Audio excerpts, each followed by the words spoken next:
સંતરામપુરમાં પીવાના પાણીનો પ્રશ્ન જટિલ બનતા લોકોમાં ભારે નારાજગી પ્રવર્તી છે।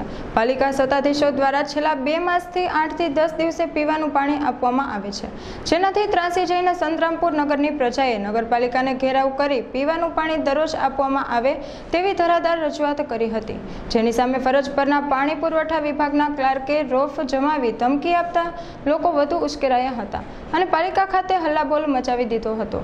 મહીસાગર જિલ્લાના કલેક્ટર આ બાબતે અંગત રસ દાખવી સંતરામપુરમાં પીવાના પાણીની મુશ્કેલી દૂર કરવા યોગ્ય પગલાં ભરે તેવી લોકો માંગ ઉચ્ચારી રહ્યા છે। સંતરામપુર નગરની અંદર છેલ્લા 8 દિવસથી સંતરામપુર પાલિકાની વહીવટના અનકાવડતના કારણે સંતરામપુર નગરની અંદર પાણી મળેલ નથી। છેલ્લા 8 દિવસથી સંતરામપુર ગામજનો રજૂઆત કરે છે વારંવાર। સંતરામપુર નગરપાલિકામાં મહિલાઓ કે નાના બાળકોથી આવીને છે મોટા સુધીને બધા જ પાણી ભરવા માટે રજૂઆત કરે છે, પણ 8 દિવસ સુધી સંતરામપુર નગરપાલિકાએ પાણી સંતરામપુરને પૂરું પાડી શકી નથી। અને જ્યારે એમને રજૂઆત કરવામાં આવે છે ત્યારે એમના કોર્પોરેટરશ્રીઓ, એમના અધિકારીઓશ્રીઓ બધા જ એમ કહે છે કે ભાઈ મોટર બળી ગઈ છે, લાઇટનો પ્રોબ્લેમ છે, આ છે તે છે, અને એમ કરીને બહાના કરી અને સંતરામપુર નગરને પાણીની સુવિધા પૂરી પાડતા નથી।